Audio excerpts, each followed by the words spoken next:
ini hanya untuk mereka yang punya logika. Bagi yang tidak punya logika, skip aja.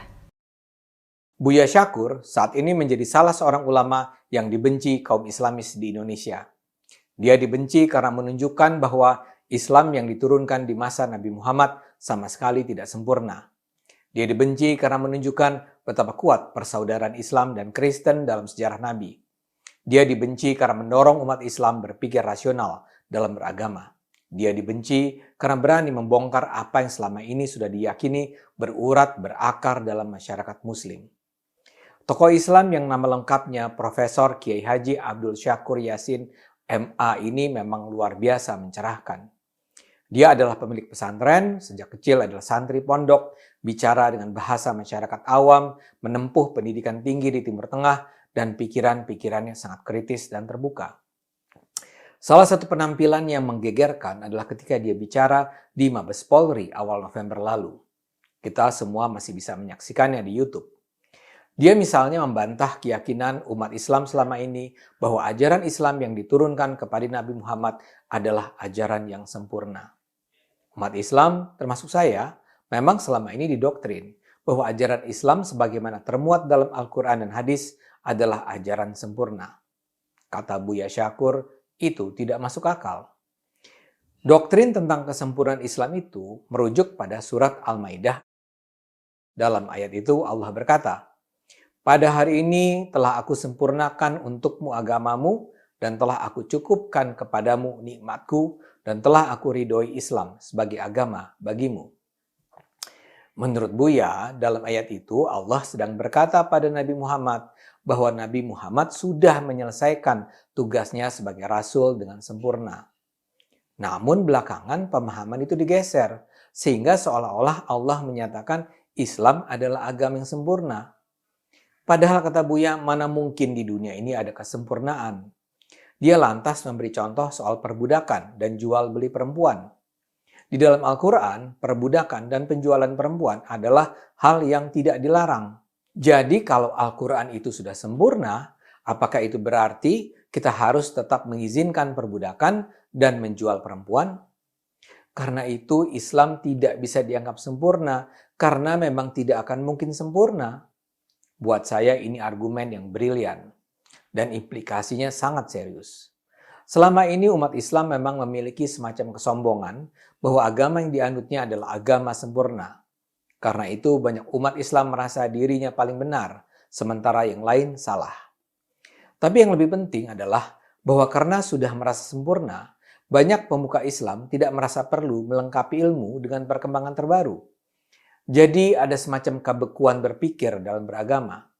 Seolah hanya dengan melakukan apa yang termuat dalam ayat Al-Quran atau mencontoh dan mengikuti apa yang dilakukan Nabi Muhammad di abad ke-7 Masehi, persoalan selesai. Ini yang jadinya terbantahkan oleh argumen Buya Syakur. Menurutnya yang disebut sempurna adalah sempurna di masa Nabi Muhammad hidup. Jadi sudah lengkap buat Nabi Muhammad beserta para pengikutnya di masa itu. Tapi itu tidak berarti sempurna untuk menjadi panduan super lengkap untuk semua umat manusia selama-lamanya. Selain soal ketidaksempurnaan Islam, yang juga penting adalah paparan Buya Syakur tentang hubungan Islam dan Kristen. Selama ini banyak sekali pemuka Islam yang memprovokasi narasi bahwa umat Islam tidak boleh memandang umat Kristen sebagai saudara. Seolah ada permusuhan abadi antara kedua agama ini. Buya Syakur membantah itu dengan mengungkapkan bukti-bukti sejarah yang nyata. Dia menggunakan jalan hidup Nabi Muhammad sebagai rujukan. Buya misalnya menduga Khadijah istri Nabi beragama Kristen. Khadijah selama ini memang diketahui memiliki paman beragama Kristen yaitu pendeta Warakah. Buya berspekulasi pilihan Nabi Muhammad untuk hidup monogami dengan Khadijah selama hidupnya adalah karena ajaran Kristen yang melarang poligami. Menurut Buya, umumnya kepercayaan yang hidup di Mekah saat itu adalah ajaran yang percaya pada poligami. Yang anti poligami ya hanya Kristen.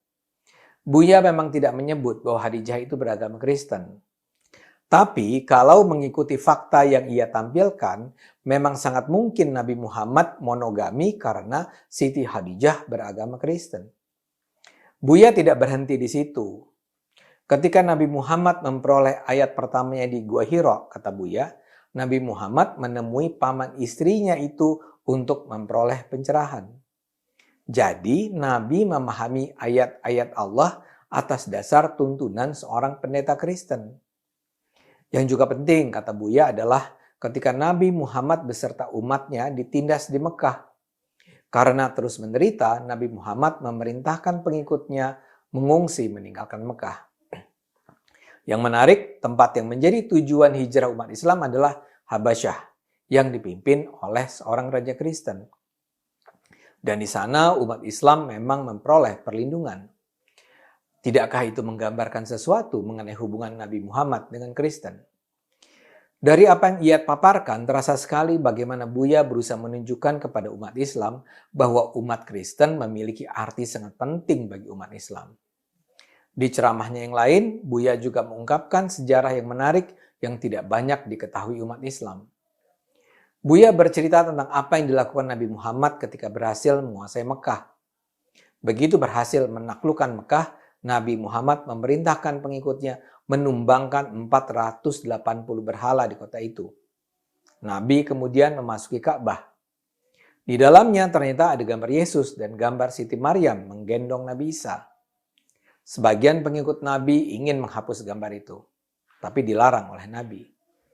Nabi tidak mau gambar Yesus dan Siti Maryam dihapus dari Ka'bah. Buat Buya, pelarangan ini merupakan bukti bahwa memang ada kedekatan hubungan Nabi Muhammad dengan kaum Nasrani. Dalam pandangan saya, Buya Syakur adalah salah satu contoh ulama yang dibutuhkan Indonesia saat ini. Selama ini dia tidak banyak dikenal karena dia memang berdakwah bukan di kota besar. Ulama berusia 61 tahun ini adalah pendiri Pondok Pesantren Cadang Pinggan Indramayu. Dia adalah ulama dengan latar belakang pendidikan agama yang kokoh, bukan ulama kaleng-kaleng. Dia menempuh pendidikan agama sejak kecil. Dia menjadi santri di Pondok Pesantren Babakan Ciwaringin. Dia mahir berbahasa Arab. Dia bahkan menerjemahkan kitab-kitab berbahasa Arab ke dalam bahasa Indonesia. Lulus pesantren, dia kuliah di Mesir. Di sana dia bahkan didaulat menjadi ketua Perhimpunan Pelajar Indonesia Kairo. Seusai lulus di Mesir, dia menempuh S2 di Libya dan Tunisia. Pada 1981, artinya pada usia 20 tahun, dia memperoleh gelar Master Sastra Linguistik di Tunisia.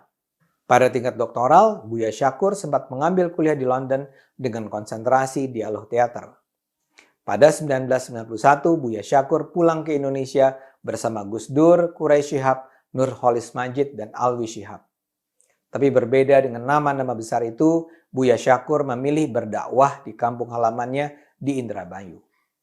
Buya Syakur memilih bicara pada masyarakat daerah. Di era internet, beliau memperluas wilayah dakwahnya dengan menggunakan media sosial.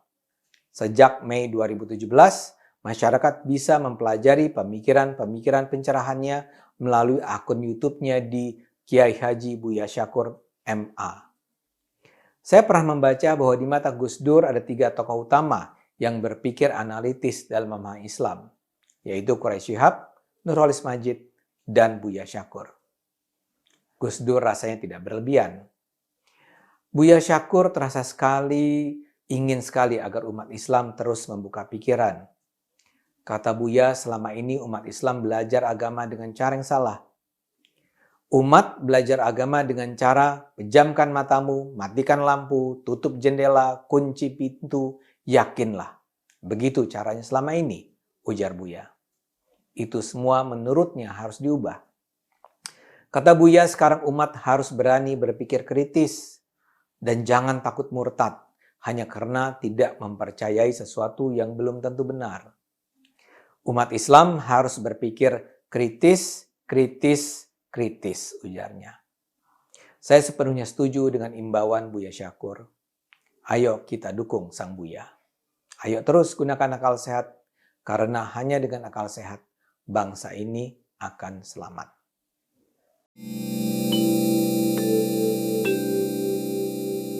Video ini hanya untuk mereka yang punya logika.